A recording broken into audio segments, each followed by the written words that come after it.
I would like to thank Dr. Motzer, Pam Hoots, and Neela Monroe for organizing this candidate forum.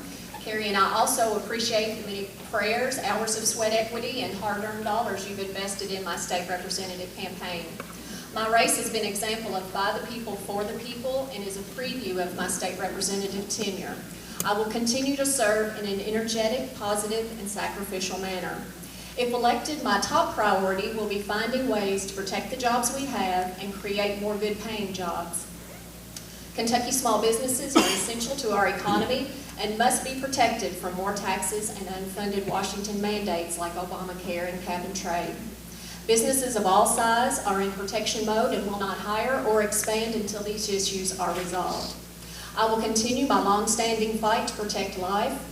I'm 100% pro-life and have been endorsed by the Kentucky Right to Life. I also earned an AQ rating from the NRA. With my common sense approach, I look forward to serving you and protecting conservative principles. Thank you, Kim King. Ken Stevens, your opening remarks. Thank you all. I am Ken Stevens, and 2 years ago, you all elected me to be your state representative. I've worked with city and with county officials, and together we've brought expansion to Totsville. We've brought expansion to Corning. We've brought money for water and sewer projects for Harrodsburg, for Bergen, for Mercer County. We brought money to farmers. Several projects, everything from dead animal removal to crop diversification. We brought money for road projects. We got you a traffic light out in the high school area. We improved lighting on the bypass. On an individual basis, when you called me, I answered you. When you wrote me or you emailed me, I responded. Why? Because I care about you. I'm asking for your vote. I'm Ken Stevens. Thank you very much. Thank you, Ken Stevens. The first question goes to Kim King, and that is, what is your position on gambling in Kentucky? I am personally opposed to expanded gambling, and I have worked in the past to pursue that and, to make sure that that has not been implemented. I don't think that issue will ever be resolved until it is voted on by the people of Kentucky as a constitutional amendment. I don't think either side is going to let go of that until the voters in Kentucky decide. If you all, as a people, vote to implement that and you want that in Kentucky, then I will work very, very hard to implement that in the best way to benefit the citizens of Kentucky. Thank you, Kim King. Ken Stevens. Would you repeat the question, please? Absolutely. What is your position on gambling in Kentucky? Well, if you're talking about horse racing, it's probably the signature industry of the Commonwealth of Kentucky. If you're talking about the lottery, there's a whole lot of people, a lot of children, a lot of kids who have used Keys money that wouldn't have had an opportunity to go to college. If you're talking about the local bingo games that you see here, there, and everywhere, there are a whole lot of band boosters and a whole lot of athletic programs that sure do benefit from that. But if you're talking about expanded gambling, I'm not much of a gambler, but I would tend to agree. This is something that needs to be on the ballot. Let the people decide. If they choose, if that's what they think we need for here in the Commonwealth of Kentucky, then I can accept it. Thank you, Ken Stevens. You get the honor of answering the second question first. Thank you. There are many state employees living in Mercer County. What are your plans to assure retired state employees that their retirement pensions are secure?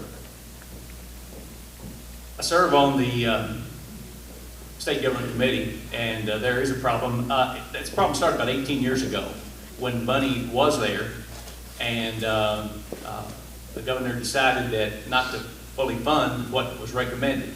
For the past 13 out of 18 years, that's been the case. Things were okay until about 10 years ago. Now there's a couple of different kinds of state retirement. One has to do with hazardous, one is non-hazardous. The hazardous, I'm told by people that I've talked to, is in pretty good shape. The non-hazardous, I wish I could say yes, but it's not. In fact, in 2008, before I got there, things were done to take care of long term, which means if you retire after 2025, you're going to be okay. But in the meantime, there is a bit of a problem. I guess, getting right down to it, you would have to fully support the retirement, just like it should be. Thank you, Ken Stevens and King King. May I have the question one more time? Sure. There are many state employees living in Mercer County. What are your plans to assure retired state employees that their retirement pensions are secure? Well, first and foremost, with the existing contracts that we have in place, those contracts absolutely must be honored. We have to make sure that those contracts and those pensions are fully funded, and that is a legal obligation that we have with those state workers. Now, do I think that is sustainable into the future? No, I honestly do not. I don't think future hires can probably expect the same pension plans that existing workers probably have at this time. I would also like to encourage and reward state workers for identifying and implementing efficiencies in each of those departments. That's what happens in the private sector, and I think we should try to implement that in the state government as well. Thank you, Kim King. The third question goes to you initially. How do you propose to address the jail funding issues in Kentucky? The jail funding? Jail funding. Okay, there are 5 jail systems in Kentucky that actually run in the black right now instead of in the red, and one is in Marion County. And Senator Hickman, as you know, that's his home county.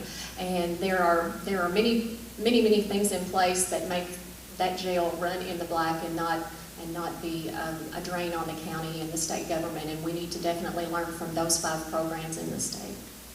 Thank you, Kim King. Ken Stevens. Repeat the question, please. Yes, sir.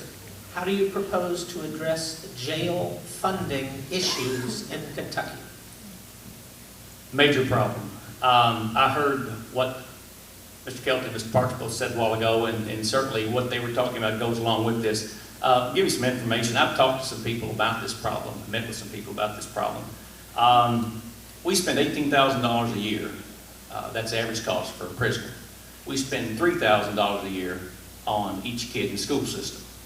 I'm told that if you drop out of high school and you don't get a GED, you have a 3 times greater chance of ending up in penitentiary or in jail than someone who has a high school diploma. I guess what I'm saying as a former educator, it comes back to people, education, starting at an early level, not just the school system, but parents as well, at an early age, educating kids on drug prevention, because I'm told by my jailer, and I've been told by others, that about 90% of the people that end up in jail, it's in some way or other, either directly or indirectly related to drugs. Thank you, Ken Stevens. And you get the 4th question. What do you plan to do to help Kentucky's prescription drug issues? Leads right into the last question of this question, Dr. Mercer. Same thing. It boils down to the same thing. We have a problem in Kentucky. We have a problem in eastern Kentucky. We have a problem in central Kentucky with drugs. We have a problem with prescription drugs. It's called a party drug. It seems to be the end thing to do this day and time. People don't realize how addictive and how quick you can get addicted. Goes back again, education, education, education. Informing and telling kids the dangers of prescription medicines, prescription drugs. Also, it's a must that we as Mr. Kelty said, we have to play hardball with our suppliers. We have to play hardball with people that are convicted of using and selling and with our prescription drugs. Thank you. Thank you. Kim King. Of course, it's a terrible problem across the state. I would like to work with the Sheriff Department, the State Police, and the DEA in implementing the programs that they, organize and design and help to implement those. I'm also very impressed with the Transformation Committee here in Harrodsburg, and sat through their education seminar in the spring, an entire day of learning how nonprofits and the faith-based community can get involved in it, as well as law enforcement. And I would definitely work hard to implement all of that. Of course, we know education is the key to to educating those young folks that there is a better way. And I'm also very impressed with the drug courts. In most of the counties have a drug court, and I think that's a very effective way of addressing that without housing all of those people with problems in our prison systems. Thank you, Kim King. All 4 questions have been asked and addressed, and now it's time for your closing statement. Kim King. We must get government under control. A tax and spend mindset and politics as usual will no longer be tolerated by the tax-paying public. Kentuckians, like most Americans, are awake, paying attention, and ready to stop nonsense at the state and national level. Taxpayers deserve fiscal responsibility and accountability. My opponent voted for a budget that included $1.2 billion in additional debt and $600 million in new taxes in just one 2-year term. These taxes have a direct negative impact on businesses based here in the 55th District. It's time for a new day, a new direction for Kentucky. I'm pleased to tell you I signed the contract with the Commonwealth in September. This legislative agenda includes 6 tax-saving, responsible, and transparent components, including legislators shouldn't be paid to create a budget in special session when they were mandated by the Kentucky Constitution to do so in regular session. If you agree with my common sense conservative principles, I humbly ask for your vote this next Tuesday. Good night and God bless. Thank you, Kim King. Kemp Stevens.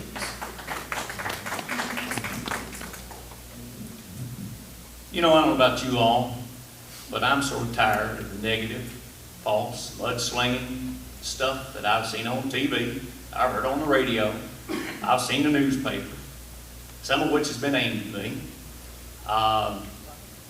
This is not the time, people. This is not the time for political fighting. Not the time for name calling. It's time to get out of business. Those times are tough. It's time to work together to do what's best for Mercer, for Anderson, and for Spencer County. People have done that. 2 years I've done that. I've worked with the city, I've worked with county, I've given you my best. I'll continue to do it on November the 2nd. I hope you'll vote for me. I'm Ken Stevens. I am your state representative, and it's been a pleasure. Good night to you, and God bless each and every one of you. Thank you. Thank you, Ken Stevens. Ladies and gentlemen, your state representative candidates.